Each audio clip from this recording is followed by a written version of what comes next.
Olá, meus irmãos, graça e paz da parte de Deus, o nosso Pai, e do nosso Senhor e Salvador, Jesus Cristo. Vamos, meus irmãos, conversar um pouquinho, refletir um pouquinho sobre a palavra de Deus. Hoje eu convido os irmãos a meditarmos com base em 1 Tessalonicenses, capítulo 1. Capítulo 1 da primeira carta de Paulo aos Tessalonicenses. E vamos conversar, meus irmãos, um pouquinho sobre características de uma igreja exemplar. Então vamos ler o texto. 1 Tessalonicenses capítulo 1 diz assim: Paulo e Silvano e Timóteo à igreja dos Tessalonicenses, em Deus o Pai e no Senhor Jesus Cristo. Graça e paz tenhais de Deus, nosso Pai, e do Senhor Jesus Cristo. Sempre damos graças a Deus por vós todos, fazendo menção de vós em nossas orações, lembrando-nos sem cessar da obra da vossa fé, do trabalho, do amor e da paciência, da esperança em nosso Senhor Jesus Cristo, diante de nosso Deus e Pai.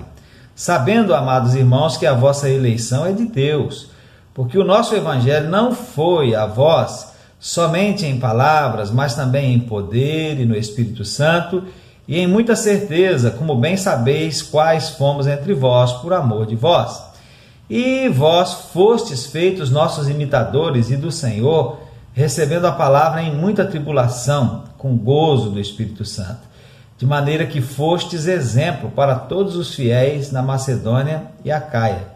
Porque por vós soou a palavra do Senhor, não somente na Macedônia e Acaia, mas também em todos os lugares a vossa fé para com Deus se espalhou, de tal maneira que já dela não temos necessidade de falar coisa alguma, porque eles mesmos anunciam de nós qual a entrada que tivemos para convosco, e como dos ídolos vos convertestes a Deus, para servir o Deus vivo e verdadeiro, e esperar dos céus o seu Filho, a quem ressuscitou dentre os mortos, a saber, Jesus, que nos livra da ira futura.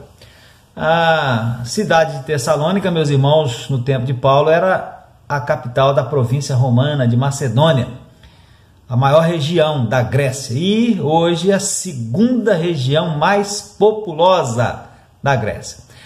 Tessalônica era uma cidade portuária, e, portanto, uma cidade importante.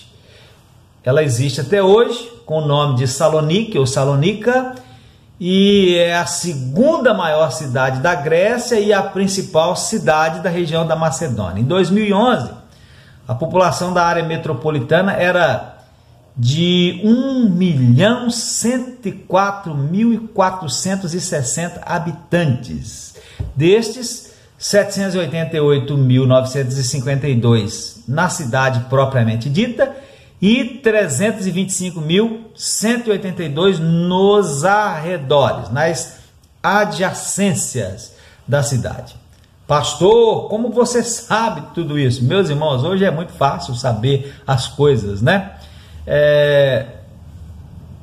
Tem muitos recursos, né? Tem aqui algumas bíblias de estudo que trazem notas iniciais em cada livro, em cada carta da Bíblia, e além disso nós temos o recurso da internet, temos a Wikipédia, né, ou Wikipedia, e ali nós extraímos essas informações.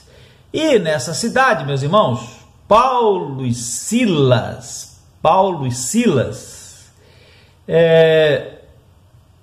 chegaram pela primeira vez em sua segunda viagem missionária.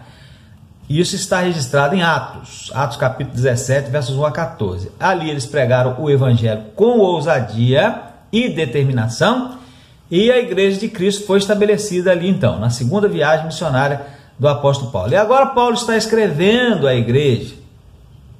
A carta é dele, de Paulo, mas ele diz aí no início, conforme lemos, que junto com ele estavam também Silvano e Timóteo. E nesta carta, lemos hoje o capítulo 1, no qual eu quero destacar o verso 7, ou um pedacinho, uma pequena frase do verso 7, né? A frase onde Paulo diz assim: fostes exemplo. E quero pensar com os irmãos em algumas características de uma igreja da qual se pode dizer isso. Quero conversar com os irmãos sobre algumas características de uma igreja da qual se pode dizer isso. Fostes exemplos. Então, características de uma igreja exemplar. Agora, obviamente, meus irmãos, que nós não vamos pensar nisso por pensar, né? Pelo simples prazer de pensar. Não vamos pensar nisso porque temos que cumprir um programa de culto, um programa da igreja.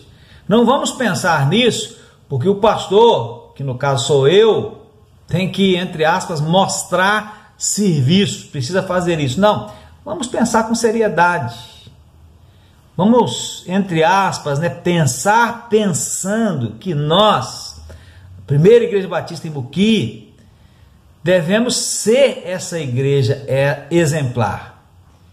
E para que nós todos sejamos essa igreja exemplar, eu e você individualmente devemos nos esforçar para sermos crentes exemplares. Então vamos pensar nisso?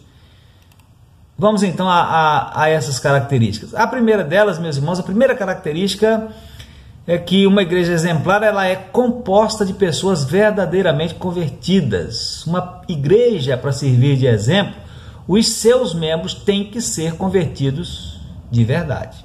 E aquela igreja era uma igreja composta de pessoas assim, né? Paulo, nos versos 9 e 10, diz assim: dos ídolos vos convertestes a Deus. É muito natural, meus irmãos, que essa seja a primeira razão pela qual aquela igreja, a igreja dos Tessalonicenses, se tornou uma igreja exemplar. Porque uma igreja que não é composta de pessoas verdadeiramente convertidas não pode nem ser chamada de igreja. Se as pessoas dentro da igreja não são convertidas, aí não tem uma igreja de verdade, né? Então, é muito natural que esta seja a primeira característica. Agora, olhando aí para o contexto, né, tem algo que nos chama a atenção. Antes, aqueles irmãos haviam sido idólatras, pessoas que adoravam ídolos, os mais diversos. E a idolatria, meus irmãos, sabemos, em geral, não é algo fácil de se desvencilhar. Por que não é algo fácil de se desvencilhar? Porque por trás dela, da idolatria, há forças demoníacas em operação.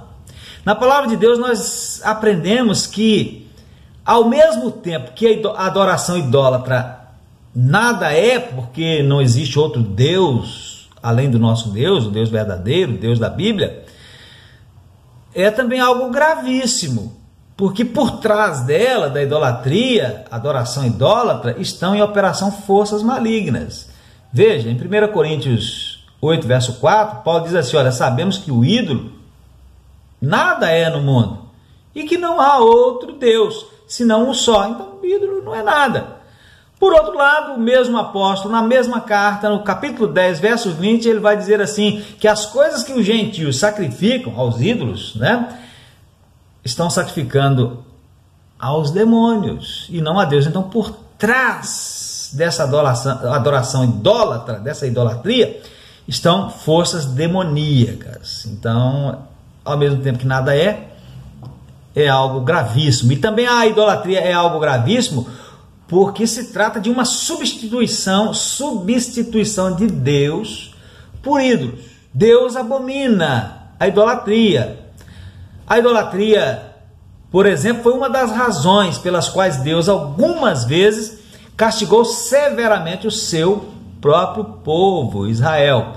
Veja um exemplo, lá em Juízes 2, versos 11 a 15, nós lemos que fizeram os filhos de Israel o que parecia mal aos olhos do Senhor e serviram aos Baalins e deixaram o Senhor, Deus de seus pais, que os tirara da terra do Egito, e foram-se após outros deuses, dentre os deuses das gentes que havia ao redor deles, e encurvaram-se a eles e provocaram o Senhor à ira. Porquanto deixaram ao Senhor e serviram a Baal e a Astarote, pelo que a ira do Senhor se acendeu contra Israel e os entregou na mão dos roubadores e os roubaram, e os entregou na mão dos seus inimigos ao redor, e não puderam mais estar em pé diante dos seus inimigos. Por onde quer que saíam, a mão do Senhor era contra eles, para mal, como o Senhor tinha dito, e como o Senhor lhe tinha jurado. E então eles estavam em grande aperto, por causa da idolatria. Agora, diante disso, temos que nos fazer uma pergunta. Temos que pensar numa pergunta para a nossa reflexão. Temos nós ídolos? Nós, meus irmãos, temos ídolos? Obviamente que talvez não os tenhamos no real e completo sentido do termo, mas talvez haja algo ou alguém pelo que ou pelo qual tenhamos um apego excessivo ao ponto de interferir em nossa devoção e fidelidade a Deus. A Abraão, Deus disse: eu quero Isaque. E o que foi que Abraão fez? Abraão deu Isaque. Mas ao mancebo de qualidade, Jesus disse: eu quero o seu dinheiro, o dinheiro que está reinando no trono do seu coração, os bens materiais, para dar aos pobres. Mas o que o mancebo de qualidade fez? Saiu triste, porque ele não estava disposto a abrir mão do seu dinheiro, dos seus bens materiais, demonstrando assim estar excessivamente apegado a ele. Então os bens materiais eram o seu ídolo. Talvez ele não tivesse lá na casa dele uma estátua de Baal, de Astarote, algum Baalim, mas ele tinha ídolo. Os bens materiais eram o seu ídolo, porque não estava disposto a renunciar por amor a Deus, para servir a Deus. Então o que você tem ou o que você faz e que ainda não se dispôs a dar para Deus ou renunciar por amor a Deus, esse é o seu ídolo, seja o que for. A satisfação carnal, satisfação pessoal carnal, por exemplo, hoje é um grande ídolo na vida de muita gente. Na Bíblia, nós lemos que nós devemos buscar a santificação, porque o nosso Deus é santo. E que porque o Senhor deseja fazer maravilhas no meio de nós, então nós devemos nos santificar. E que sem santificação ninguém verá o Senhor. Mas o que é que nós vemos abundantemente no nosso meio? O que nós vemos, meus irmãos, é que, obviamente que não é na vida de todo mundo, né? Estou falando de uma maneira geral, em tese. O que nós vemos é que se, para investir nessa santificação, temos que renunciar à nossa satisfação pessoal carnal, muito especialmente a satisfação pessoal carnal de poder, estou falando isso aqui com muito cuidado, fazer sexo, preferimos deixar para lá, ou pelo menos adiar o projeto da santificação.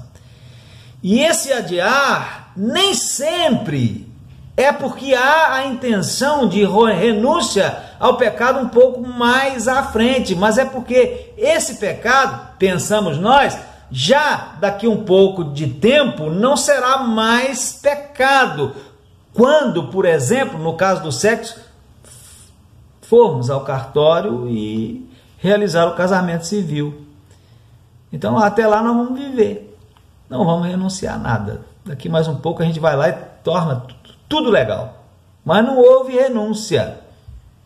Perdemos a noção, perdemos a noção da gravidade do pecado, perdemos a noção do fato de que com Deus não se brinca, que Deus não se deixa escarnecer e que aquilo que o homem semeia, ele ceifa. Então, miseráveis homens que somos, temos ídolos? A resposta é sim. Se ídolo é toda e qualquer coisa que ocupa o lugar de Deus em nossas vidas, então a resposta é sim. Espero que a sua e a minha possa ser não, mas no sentido geral, a resposta é sim, muitas vezes é sim. E destes ídolos, prestemos atenção, destes ídolos, temos que nos converter, como aqueles Tessalonicenses. De todos eles, não pode sobrar sequer um. Dinheiro, sexo, poder, fama, sucesso, diversão, satisfação pessoal, tudo. Tudo. Agora, feita essa reflexão, né, fechemos aí o parêntese e continuemos. Então, uma igreja, para ser denominada de exemplar, ela precisa ser composta de pessoas verdadeiramente convertidas. Não basta, meus irmãos, ter uma igreja cheia de gente. É preciso que essa gente seja verdadeiramente regenerada pelo poder do Evangelho. Obviamente que precisamos também pensar numericamente, mas a quantidade nada é se não houver conversão real. Por outro lado, se houver real conversão, então a quantidade é louvável e trará muitos benefícios à igreja. Então, em primeiro lugar, aquela igreja foi uma igreja exemplar porque ela era composta de pessoas realmente convertidas. E a nossa igreja é exemplar na medida em que as pessoas que a compõem são verdadeiramente convertidas. Mas não é só por isso. Tem mais. Segundo lugar, exemplar é a igreja que recebe a palavra de Deus com alegria, mesmo que essa recepção da palavra a coloque debaixo de tribulação. É o que nós lemos sobre aquela igreja. No verso 6 diz assim que eles receberam a palavra em muita tribulação, mas com gozo do Espírito Santo, com alegria. Muita tribulação por causa dessa recepção da palavra, mas com alegria. Tribulação, meus irmãos, aqui indica a pressão e a opressão que sobreveio a eles através de judeus de Tessalônica insatisfeitos com o fato de que muitos estavam crendo em Jesus. Você pode conferir isso lá em Atos capítulo 17, versos 1 a 15. Bem, esse tipo de tribulação e outros tipos até bem piores que estes tem sido uma realidade bem presente em toda a história do cristianismo, até nos dias de hoje. Entretanto, independentemente disso, o Evangelho tem avançado, o Evangelho tem prosperado. E por que o Evangelho tem avançado e tem prosperado, mesmo em meio a tanta pressão, mesmo sob tanta pressão e tanta opressão, tanta perseguição? Por que o Evangelho tem avançado e prosperado? Por causa de crentes como esses da igreja de Tessalônica, que recebem a palavra com alegria, mesmo que a recepção dessa palavra a coloque sob tribulação. Na parábola do semeador, meus irmãos, Jesus fala de pessoas que se afastam quando vêm as tentações ou provações. Se afastam porque não têm raiz profunda. Esses tessalonicenses não são desse tipo, não eram desse tipo, eles não se afastaram. E depois deles, Deus não tem deixado, nunca deixou e não tem deixado a igreja de Jesus sem servos fiéis como eles. Tertuliano, escritor do século II, chegou a escrever diante do fato de que sempre que surgia uma perseguição, havia mais cristãos para perseguir e não menos.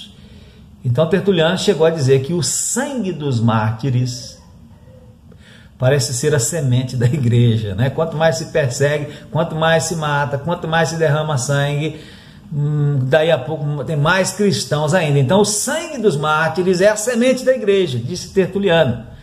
Mas pensemos em nós. Se hoje fosse aquele tempo E se aqui fosse Tessalônica? E se aqui houvesse aquela mesma pressão, mas nós fôssemos nós mesmos, os de hoje, e não eles, com a nossa firmeza e não a deles? Será, meus irmãos, que poderia ser testemunhado de nós o mesmo que foi testemunhado acerca deles? Você pode dizer de si mesmo que é firme na fé. Você pode dizer de si mesmo que é alguém firmemente arraigado no Evangelho de Cristo, venha o que vier, haja o que houver. Você pode dizer de si mesmo que você é alguém que recebe a palavra de Deus com alegria, mesmo que a recepção dessa palavra coloque você sob alguma espécie de tribulação? É algo para nós pensarmos, né? Uma igreja exemplar é uma igreja que recebe a palavra de Deus com alegria, mesmo que essa recepção da palavra a coloque sob tribulação, sob perseguição. Mas vamos mais adiante. Exemplar, meus irmãos, é a igreja cujos membros são imitadores de homens fiéis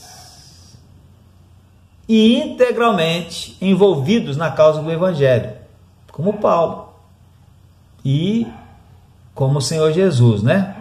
Ou imitadores do Senhor Jesus. Aliás, os homens fiéis são imitadores do Senhor Jesus, e quando a gente imita esses homens fiéis, nós estamos imitando o próprio Senhor Jesus. O verso 6, Paulo diz assim: vós fostes feitos nossos imitadores e do Senhor. Então, aquela igreja exemplar, ou era exemplar, porque os seus membros eram imitadores de homens fiéis, de homens integralmente envolvidos na causa do Evangelho, como Paulo e como o Senhor Jesus, e do Senhor Jesus. Em outra carta, meus irmãos, a primeira carta aos Coríntios, Paulo diz assim: olha, sede meus imitadores, como eu sou de Cristo, como também eu de Cristo. E isso, meus irmãos, é algo para nos fazer pensar. Vamos pensar. Não se trata apenas de um registro. Isso que lemos aí não é um registro pelo simples prazer ou desejo ou dever de informar para ficarmos sabendo de algo que aconteceu lá no passado. Não. Está registrado e com louvor que aquela igreja havia se tornado exemplar também por esta razão. E está registrado que Paulo orienta os irmãos da igreja, não só daquela igreja de Tessalônica, mas também da igreja de Corinto, que sejam seus imitadores. Por quê? Porque ele é imitador de Cristo. Porque essa deve ser a atitude da igreja de Cristo em todos os tempos e em todos os lugares. Então, nós precisamos ser imitadores de Cristo. Basta dizer de Cristo, uma vez que imitar a Paulo significa imitar a Cristo, porque ele mesmo era imitador de Cristo. A palavra traduzida por imitadores, meus irmãos, falando assim na língua portuguesa, né? No nosso maneira de falar, é mimetai, que significa cópia. Então nós temos que copiar a Cristo, isto é, reproduzir imitando, mostrarmos-nos parecidos com ou semelhante a Cristo. Então, a quem você tem, entre aspas, copiado? Infelizmente, nós temos visto muitas pessoas, e às vezes nós mesmos, copiando outras pessoas e coisas, copiando ao mundo e não a Cristo. Quando é que nós podemos dizer que nós estamos copiando a Cristo? Para citar apenas alguns exemplos, nós podemos dizer que estamos copiando a Cristo quando nós nos esforçamos, por exemplo, nos esforçamos por ser conhecedores da palavra de Deus, porque Cristo era conhecedor. Quando nós nos dedicamos à oração, porque Cristo era dedicado à oração. Quando nós nos esforçamos por viver uma vida santificada, porque Cristo viveu uma vida santificada. Quando nós nos envolvemos, vestimos a camisa da causa do Evangelho, porque Cristo Jesus agia assim. Quando nós amamos até mesmo aos nossos inimigos, porque Cristo assim amava e ensinava. Isso dentre muitas outras coisas. De quem, meus irmãos, nós temos procurado ser mimetai ou imitadores, copiadores, né? Exemplar, lembre-se, exemplar é a igreja cujos membros são imitadores. Podemos dizer de Cristo, né? Porque quando são imitadores de homens fiéis integralmente envolvidos na causa do evangelho, como Paulo, estão sendo imitadores do próprio Senhor Jesus. Quarto lugar, meus irmãos, exemplar é a igreja pela qual a palavra de Deus soa. A igreja pela qual a palavra de Deus é proclamada. Veja o que Paulo diz no verso 8: porque por vós soou a palavra do Senhor, não somente na Macedônia e Acaia, mas também em todos os lugares a vossa fé para com Deus se espalhou.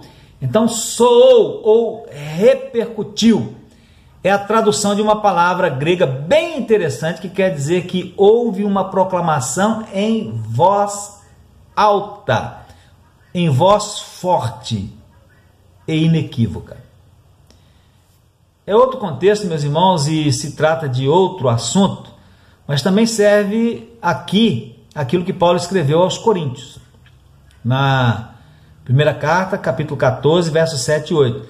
Ele diz assim: se as coisas inanimadas que fazem som, seja flauta, seja cítara, não formarem sons distintos, como se conhecerá o que se toca com a flauta ou com a cítara?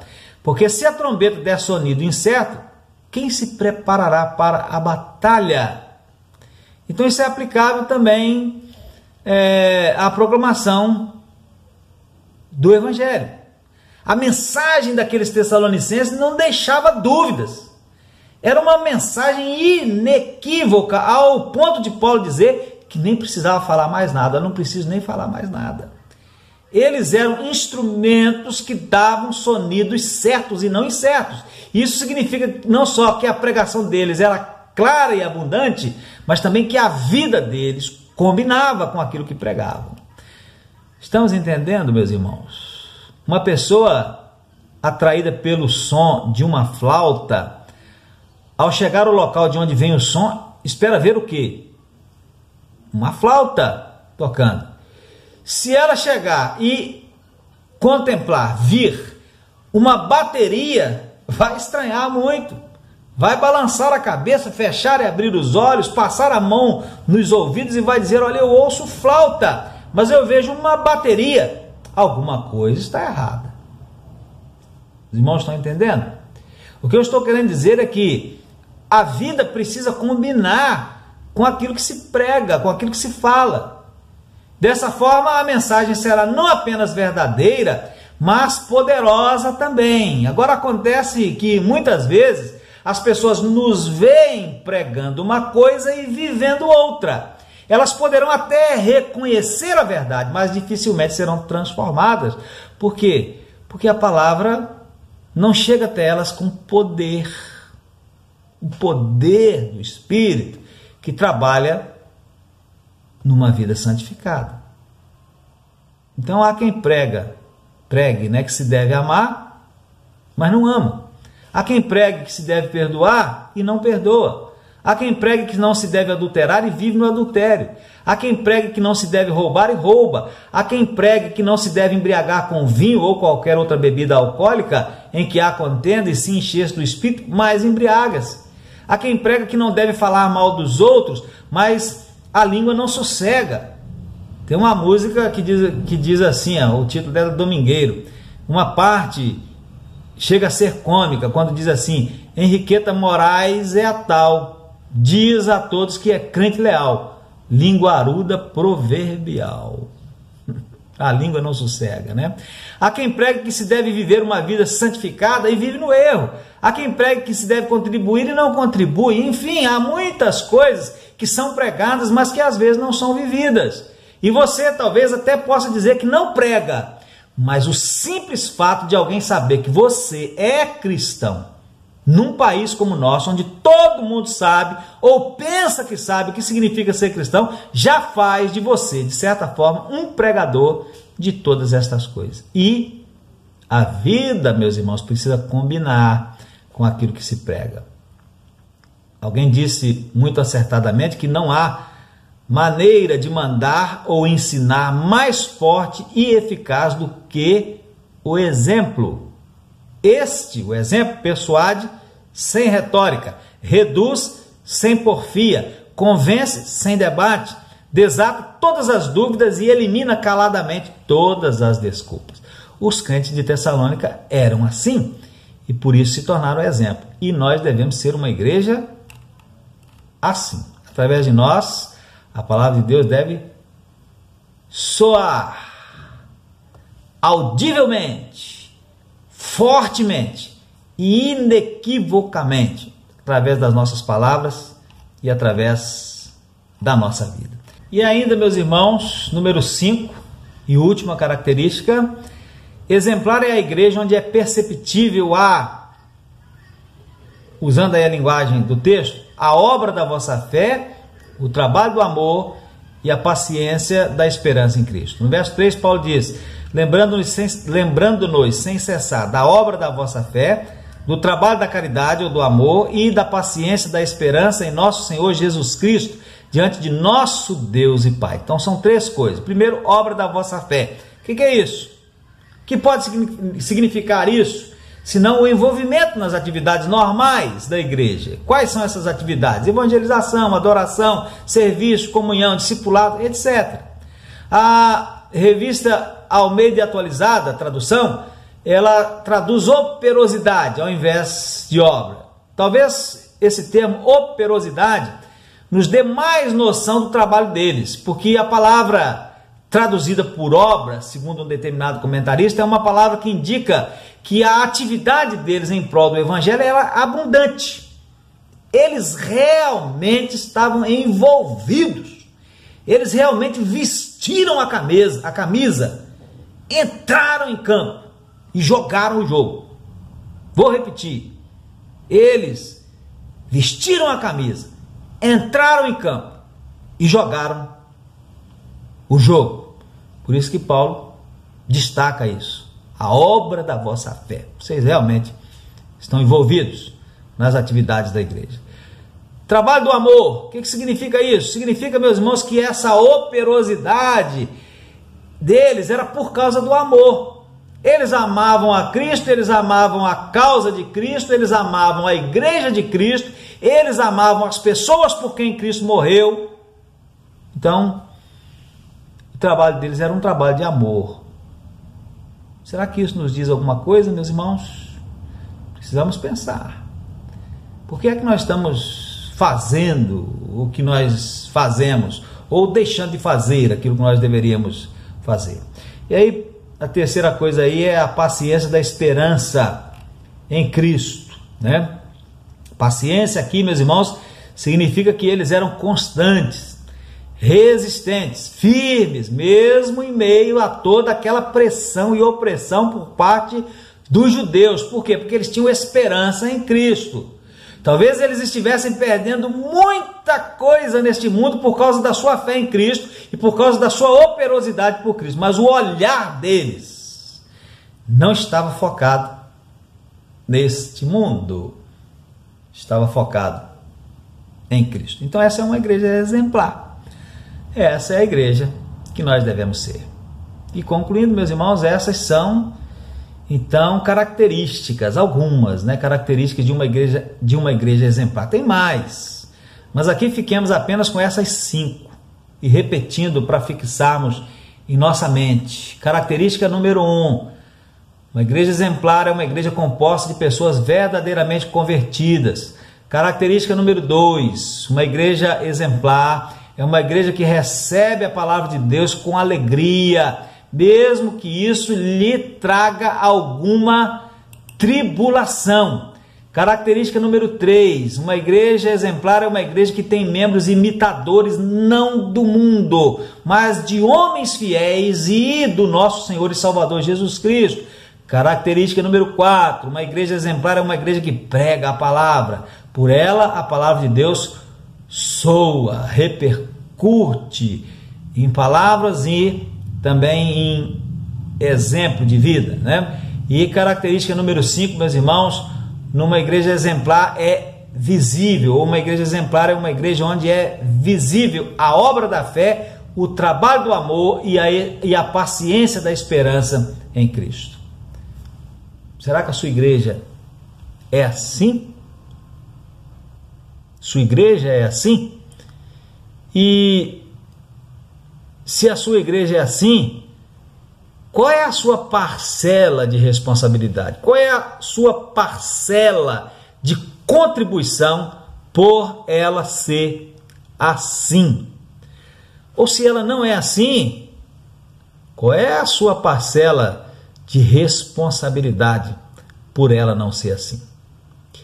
Então, meus irmãos, que nós possamos pensar nisso, né? Que o Espírito de Deus possa aplicar essa palavra ao nosso coração e que nós possamos, todos nós, ser verdadeiramente convertidos, receber a palavra de Deus com alegria, toda a palavra de Deus, imitar homens fiéis a Deus e principalmente o Senhor Jesus, pregarmos a palavra e que através da nossa vida seja visível a obra da fé, o trabalho do amor e a paciência da esperança em Cristo Jesus.